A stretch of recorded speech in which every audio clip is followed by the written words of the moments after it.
Hi guys, Larissa at Prodigal Pieces here. Yes, I'm standing in my bathroom, probably the smallest bathroom on the planet, but it's mine, and at least we have one, right?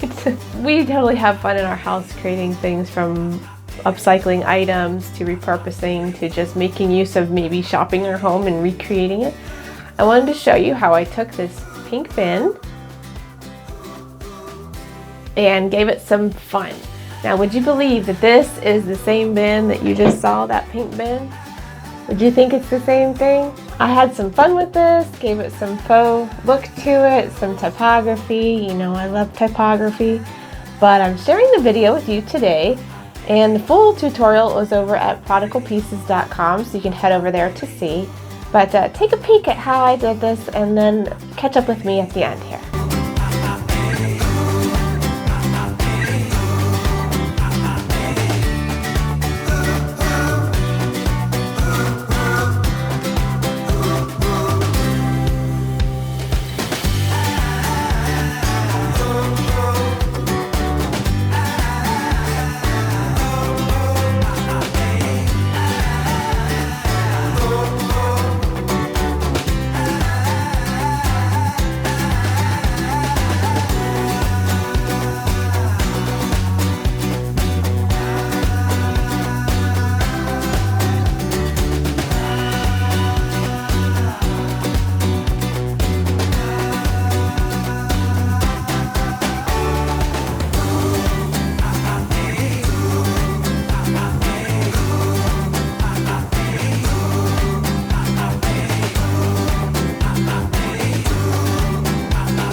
So there you go.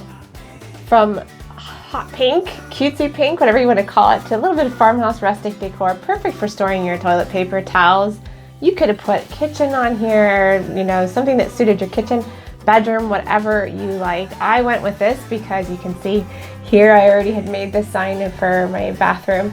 This is actually the cutout from the dresser that we used for our vanity, where the sink goes, and I decided to turn it into a sign. So really, the options are limitless what you can do in your home. So I'm all about encouraging you to try DIY, to feel free, ask me questions. I'm always available at larissa@prodigalpieces.com.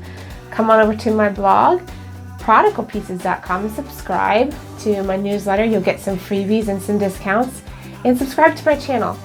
But also tell me, what would you have done with the pink bin? Left it the way it is? Would you have done something totally different? I'd love to hear it. So give me some feedback, and until next time, bye!